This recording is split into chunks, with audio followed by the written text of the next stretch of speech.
무신론을 대표하는 철학자 가운데 니체라는 인물이 있습니다. 즐거운 지식이라는 책을 썼습니다. 그 책에서 뭐라고 말했냐면, 신이 없다는 것을 또는 신이 죽었다는 것을 아는 지식이야말로 진정한 즐거움을 준다. 그러니까 만약 신이 없다면 혹은 신이 죽었다는 것을 안다면 인간이 얼마나 큰 해방감을 느끼고 인간이 얼마나 자유로울 수 있을까? 이런 사상을 펼쳤습니다. 이런 니체는 결국 말년에 정신의 균형을 잃고 비극적인 생애의 결말을 맞이합니다. 저는 니체의 이야기를 통해서 하나님을 부정하면 정신병으로 죽는다, 이렇게 단정하려는 것이 아닙니다. 다만 이 니체를 통해서 우리가 분명히 깨달을 수 있는 두 가지 중요한 사실이 있습니다. 첫째로, 모든 사람은 삶의 진정한 즐거움을 갈망한다는 겁니다. 우리는 즐겁게 살기를 원합니다. 내 삶이 좀 더 기쁘기를 소망합니다. 그런데 어떤 사람은 하나님의 존재를 부정하는 삶에서 그 즐거움을 찾으려 하고, 또 어떤 사람들은 하나님을 믿는 신앙 안에서 참된 기쁨을 얻고자 합니다. 어떤 형태든지 인간이 그 기쁘게 살고 싶다는 열망을 비난할 수는 없습니다. 그리고 두 번째로, 근데 이 기쁨은 외부의 조건에서 오는 것이 아니라 우리 내면에서 일어나는 문제라는 사실입니다. 그러니까 니체는 신이 없다는 깨달음이 사람들에게 자유와 기쁨을 줄 것이라고 믿었지만 정작 그는 기쁨을 누리지 못했습니다. 그의 생각은 자유를 말했지만 그의 내면의 영혼은 자유롭지 못했습니다. 이처럼 사람은 누구나 기쁨을 추구하는데, 근데 우리가 생각할 수 있는 기쁨은 대체로 감각적이거나 순간적인 것입니다. 특히 외부의 조건에서 기쁨을 추구하는 것은 시간이 지날수록 줄어들게 됩니다. 그리고 더 큰 결핍을 느끼게 됩니다. 한 가지 예로서, 밤에 좀 무료하고 허전하다고 자꾸 뭔가를 먹는 것으로, 배달 음식도 시키고 냉장고도 뒤지고 먹는 것으로 그 허전함을 달래고 기쁨을 얻으려고 하면 순간적으로는 채워질지 모르지만 결국 건강에 더 큰 문제가 생길 수 있습니다. 건강이 상하면 의지로 다스릴 수가 없습니다. 그래서 우리는 억지로 기쁨을 얻으려고 해서는 안 됩니다. 우리 삶의 기쁨을 결정짓는 것은 정신적이고 신앙적인 태도를 가지고 사느냐에 있는 것입니다. 그래서 성경은 전혀 다른 차원의 기쁨을 말합니다. 그 기쁨은 오늘 본문에서 말씀하는 것처럼 예수 그리스도 안에서, 예수 그리스도를 통해서 하나님과 화목을 누리는 데서 비롯되는 기쁨입니다. 사도 바울이 본문에서 선포한 메시지는 예수님의 존재와 사역의 중심에 화목하게 하는 일이 있었다는 것을 말하고 있습니다. 예수님은 보이지 않는 하나님의 형상이시고 모든 피조물보다 먼저 나신 창조의 근원이라고 했습니다. 만물이 그로 말미암아 그를 위하여 창조되었습니다. 그리고 죄로 인해서 깨어진 이 세상을 다시 하나님과 화목시키기 위해서 그를 능력과 자격을 가지신 분이 하나님과 우리를 화목시키기 위해서 십자가의 피를 흘리신 것입니다.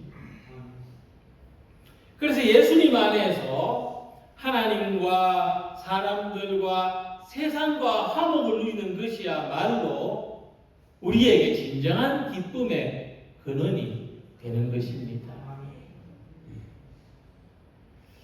이 본문에서 화목이라는 단어는 연결되고 일치된다는 뜻을 가집니다.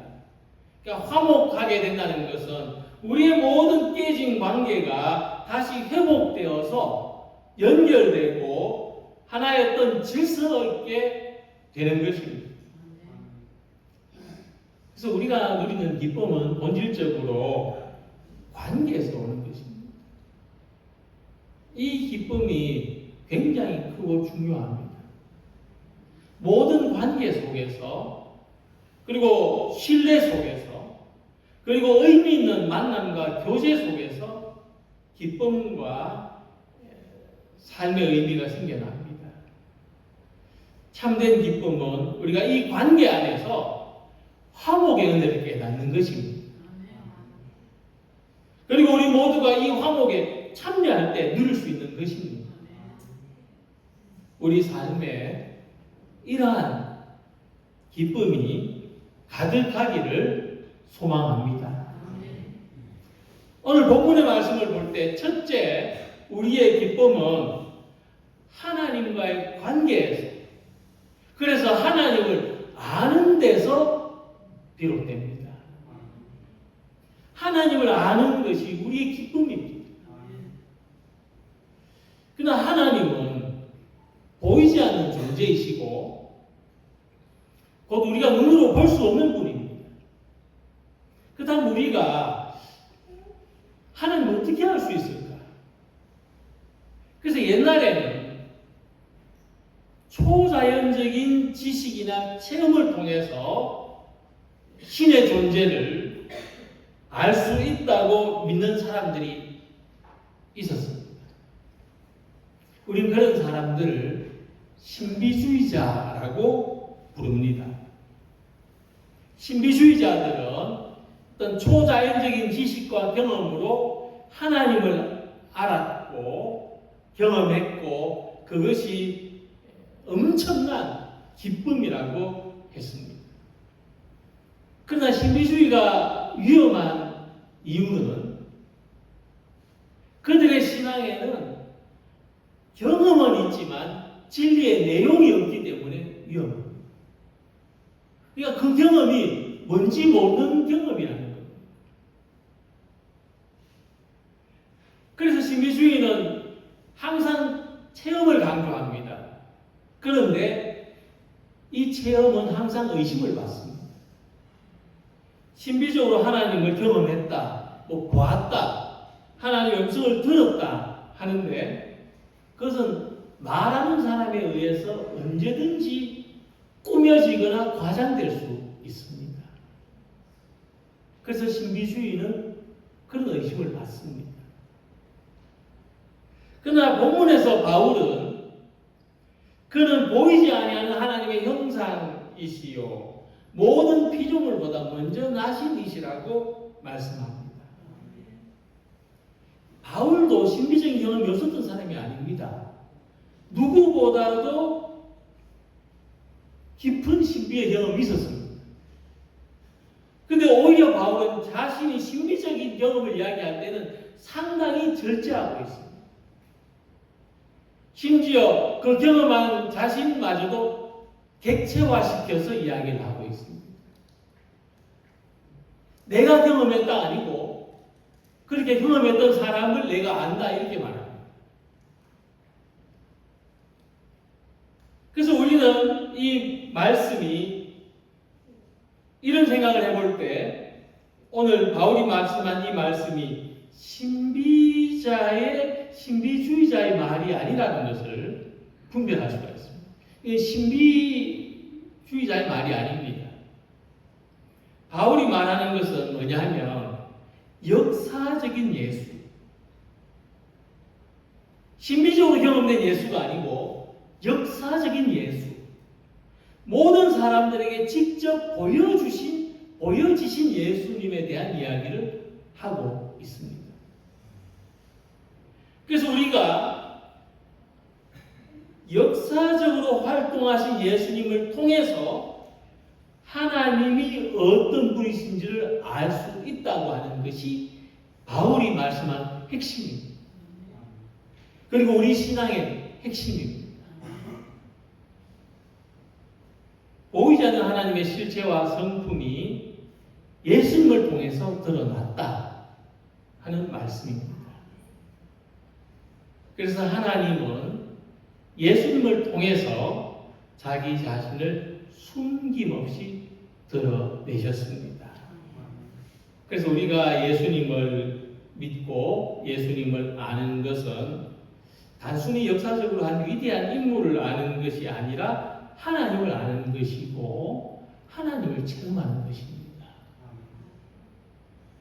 굉장히 중요한 신앙의 진리입니다. 우리가 예수님을 배우고 예수님을 아는 것은 하나님을 알고 하나님을 경험하는 것입니다. 그래서 이렇게 하나님을 아는 것은 신비적인 경험이나 지식으로 아는 것이 아닙니다. 니고데모가 예수님을 만나고 삭개오가 예수님을 만나고 사마리아 여인이 예수님을 만나는 것처럼 관계로 아는 것입니다. 우리 예수님을 통해서 하나님과 인격적인 관계로 연결됩니다. 예수님을 통해서 하나님을 인격적으로 만난다는 것은 하나님의 성품을 닮아가고 하나님의 뜻 안에서 살고 하나님 안에서 우리가 소중한 존재라는 것을 깨닫게 되는 것입니다. 그래서 시편 34편 8절 말씀에는 너희는 여호와의 선하심을 맛보아 알지어다 하고 말합니다. 이 맛을 본다고 표현했습니다. 우리가 하나님의 성품을 직접 경험하고 누린다는 뜻입니다. 예수님을 통해서 하나님의 성품을 직접 경험합니다. 그래서 깔뱅이 기독교 강요에서 말한 것처럼 하나님을 아는 지식은 이렇게 하나님을 아는 지식은 동시에 자기를 아는 출발점이 됩니다. 우리가 하나님을 알 때 하나님이 누구신가를 이해하는 것뿐만 아니라 내가 누구인지도 볼 수 있게 됩니다. 굉장히 중요한 원리인데 상담을 할 때도 자기 자신을, 자기 마음을 볼 수 있게 되면 다른 사람의 마음도 볼 수 있게 되는 겁니다. 그래서 하나님이 누구신지를 알 때 내가 누군지도 알게 되고 하나님이 우리를 사랑하신다는 것을 깨달을 때 내가 나를 사랑할 수 있게 되고 내가 다른 사람을 받아들일 수 있게 됩니다. 이처럼 하나님을 아는 것이 우리에게 기쁨의 아주 중요한 근원입니다. 하나님을 아는, 하나님을 인격적으로 경험하는, 예수님을 통해서 하나님을 알아가는 기쁨이 오늘도 이 기쁨이 있으시기를 바랍니다. 그래서 하나님을 아는 사람에게 하나님을 따라, 하나님의 뜻을 품고 하나님의 말씀을 따라가고 하나님의 성품을 닮아가는 그 기쁨이 우리 안에 충만하시기를 소망합니다. 둘째로 우리 기쁨은 교회 안에서의 삶을 통해서 자라납니다. 하나님을 아는 것이 우리가 개인이 신앙적으로 가지는 기쁨이라면 교회 안에서 살아가는 것은 우리가 공동체적으로 누리는 기쁨입니다. 같이 기뻐할 수 있는 원리죠. 사람은 혼자 살아갈 수 없는 존재로 창조가 되었습니다. 하나님은 사람을 지으실 때 사람이 혼자 사는 것이 좋지 않다 하고 말씀하셨습니다. 이 혼자 산다는 것은 결혼을 하지 않고 산다는 하고는 그 차원이 좀 다릅니다. 사람은 창조 때부터 독불장군이 아니고 서로 관계 속에서 살아가도록 지음을 받았다는 겁니다. 사람의 삶의 관계가 중요합니다. 그래서 진정한 신앙의 기쁨도 교회 공동체 안에서 가지는 관계를 통해서 이 신앙의 기쁨이 완성되어 갑니다. 특히 바울은 골로새서 1장 18절에 그는 몸인 교회의 머리시라고 말씀했습니다. 예수님은 교회의 머리가 되시고 우리 모든 성도들은 그 머리에 연결된 몸이고 지체들입니다. 머리는 생각하고 방향을 결정하고 몸은 머리가 생각하고 결정하는 방향에 따라서 움직이죠. 이게 정상적입니다. 교회는 머리 대신 예수님의 뜻을 따라서 서로 연결되고 그 방향으로 움직이는 공동체입니다. 그래서 예수님이 교회의 머리가 되신다는 것은 단순한 비유가 아니고 우리 모든 성도들이 예수님으로부터 우리 삶의 방향, 삶의 목적을 얻는다는 의미입니다. 우리 각자 이렇게 있지만 우리 모두가 예수님으로부터 내 삶의 목적과 내 삶의 방향을 얻고 살아가는 사람들일 것입니다. 그래서 우리가 예수님과 연결되어 있을 때 교회는 건강한 방향으로 건강하게 자라나지만 예수님과 분리되면 어떻게 되겠습니까? 몸과 분리된 지체는 생명을 잃는 것이죠. 요한복음 15장에서 예수님 말씀하시기를 나는 포도나무요 너희는 가지라. 그가 내 안에 내가 그 안에 거하면 사람이 열매를 많이 맺는다. 그러니까 포도나무가 열매를 많이 맺는다라고 하셔야 되는데 사람이 열매를 많이 맺는다라고 이렇게 말씀하시지 않습니까? 우리의 삶이 어디에 연결되어 있어야 되느냐를 이야기하시는 거죠. 포도나무가 원줄기에 붙어 있을 때에만 생명을 유지하는 것처럼 교회를 이루는 우리 각 사람도 머리이신 예수님께 붙어 있을 때 참된 생명을 얻고 참된 기쁨을 누리는 것입니다. 그래서 교회 안에서의 기쁨은 세상에서 얻는 즐거움과 다릅니다. 이 세상은 경쟁하고 성취해서 기쁨을 얻지 않습니까? 근데 교회는 그 반대죠. 섬기고 사랑하고 또 주고 거기에서 기쁨을 발견하는 것입니다. 예수님 제자들의 발을 씻기시면서 내가 너희에게 행한 것처럼 너희도 행하게 하였다 하고 말씀하셨습니다. 그래서 교회 안에서의 기쁨은 주목받는 사람이 되는 데서 오는 기쁨이 아니라 낮아질 수 있는 사랑을 하는 데서 오는 기쁨입니다. 특히 교회 안에서의 기쁨은 우리가 예수님을 통해서 하나님을 경험하는 것처럼 우리가 서로를 통해서도 하나님의 은혜와 사랑을 경험하는 것입니다. 하나님은 다른 사람을 통해서 자주 우리들에게 다가오십니다. 하나님은 다른 사람의 말을 통해서도 우리에게 다가오십니다. 누군가의 위로하는 말, 진심이 담긴 기도, 따뜻한 손길을 펼칠 때 그것이 하나님을 경험하는 통로가 됩니다. 그런데 우리는 왜 그 역할에서 자기를 제외시키려고 합니까? 우리가 이런 축복의 통로가 되기를 거절해야 될 이유가 어디에 있습니까? 우리는 하나님을 그 은혜와 그 사랑이 전달되는 통로가 되기를 소망하고 기뻐하는 성도들이 되어야 되겠습니다.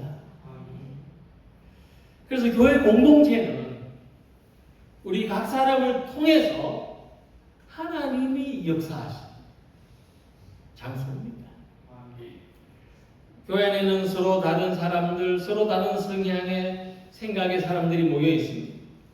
그 다양함 속에서 갈등도 있고 상처가 생기기도 합니다. 그런데 하나님은 바로 그곳에서 화목의 기쁨을 가르쳐 주십니다. 우리가 이것을 찾아야 됩니다. 바울이 고린도전서 12장에서 만일 한 지체가 고통을 받으면 모든 지체가 함께 고통을 받아. 한 지체가 영광을 얻으면 모든 지체가 함께 즐거워하느니라고 했습니다. 우리가 그리스도의 몸으로 부름을 받았다는 것은 우리가 서로 연결되어서 교회의 기쁨은 함께 울고 함께 웃는 연합의 기쁨이고 사랑의 기쁨이라고 하는 것입니다.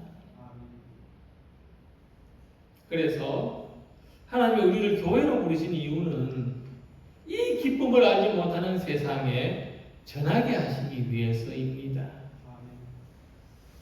오늘 우리가 예수님 안에서 하나로 연결된 지체라는 것을 생각하시면 좋겠습니다.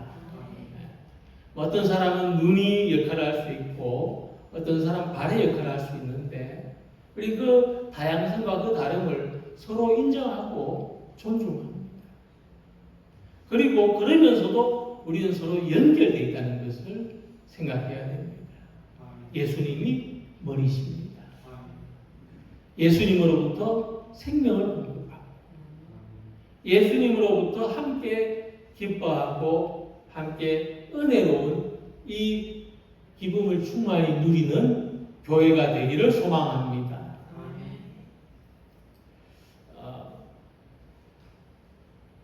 교회란 무엇인가 하는 책으로 우리나라에 알려진 아주 유명한 독일 신학자 한스 핑이라는 분이 있는데 한스 핑은 나는 무엇을 믿는가라는 책에서 이렇게 말했습니다. 자연 안에, 자연 속에는 우리가 원하기만 하면 기쁨을 느낄 수 있는 수천, 수만의 존재가 있다. 그래서 자연에 대한 감수성이 없는 사람은 음악이나 미술에 대한 감수성이 없는 사람과 같다. 이렇게 말했습니다. 좋은 음악을 들어도 아무 느낌이 없고 아주 멋진 글자의 작품, 미술 작품을 봐도 아무 느낌이 없는 사람은 자연을 봐도 똑같다. 이렇게 말했어요. 그런데 우리가 원하면 우리가 자연 안에서 수천, 수만 가지의 기쁨을 누릴 수 있다. 그만큼 하나님은 천지 만물을 통해서 창조의 손길을 나타내 보이셨고 우리에게 기쁨의 길을 열어주셨다는 것입니다.